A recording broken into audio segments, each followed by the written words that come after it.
When we last saw the Doctor at the end of last year's Christmas special, she wasn't in the best way.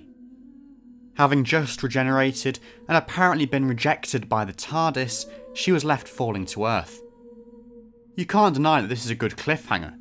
The thrilling final shot showing the Doctor gets smaller and smaller as she gets further away from the camera and closer to the ground, the time left to avoid impact with it quickly running out. As a hook to encourage viewers to stay tuned to watch the next series, it works well. Indeed, many fans have theorised about how the Doctor might survive her fall in the intervening months. But this isn't the first time that we've seen the Doctor fall. The only example from the classic series that I can think of is the fourth Doctor's drop from the telescope in Logopolis.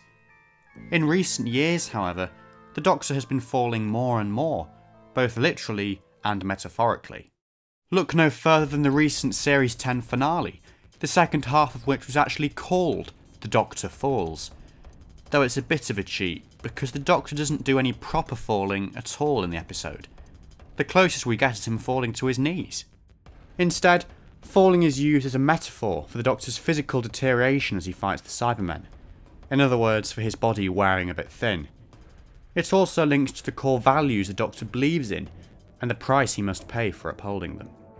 As he tells Missy and the Master, rather poetically, "Who I am is where I stand. Where I stand is where I fall." There are, however, two instances of the 12th Doctor falling in the more traditional way, and it's no surprise that both of these come from season finales.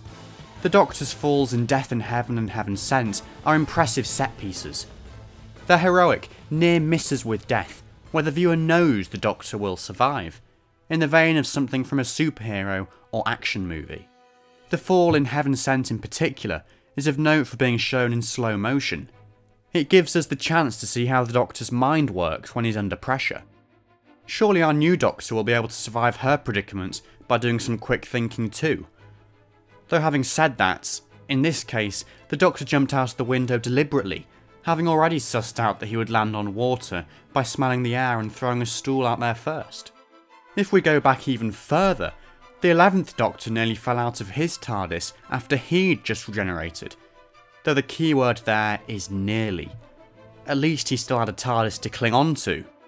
The episode before that shows one of the few examples of the Doctor falling, landing on the ground and surviving, though in fairness he did then regenerate a bit later on. So in summary, how will the 13th Doctor survive that fall? Because I think it's fair to say that she will. They're not killing off Jodie Whittaker just yet, despite some of her critics. Well, who knows? The way I see it, there are a couple of options as to what might happen. She might do some quick thinking Heaven Sent style and work out a way to land safely, or somehow improvise as she gets closer to the ground. Or the laws of physics might be ignored completely. This is a television show after all.